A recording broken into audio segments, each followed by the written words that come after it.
School budget votes and school board elections may not be the most exciting events for the public, at least for those living outside the city of Buffalo. But those votes being held this coming Tuesday for school districts across the state may draw more attention than they usually do. Channel 2's Ron Plants explains why.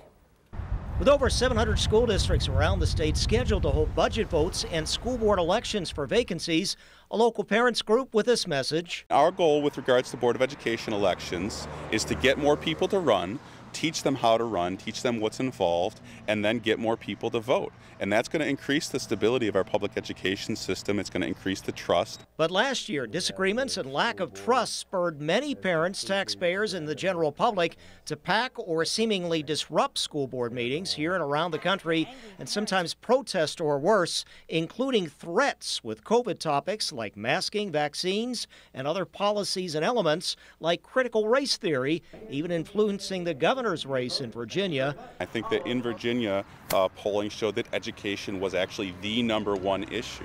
And so I'm glad that in New York, it's also going to get a lot of attention.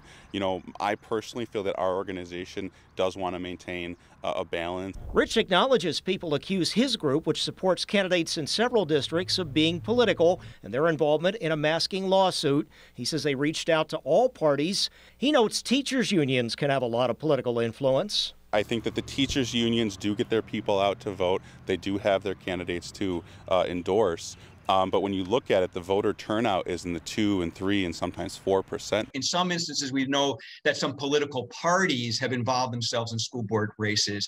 And that is a change, right? Because how our kids are going to be educated has historically not been seen as a political issue. Finally, on the topics of actual threats, which a survey says may have prompted 30% of board incumbents not to run. The culture wars of our country appear to be manifesting themselves at school board meetings, right? But the answer to your question is, are we really seeing that in this school board election that's about to be underway? I don't know. We're going to have to see what the results are.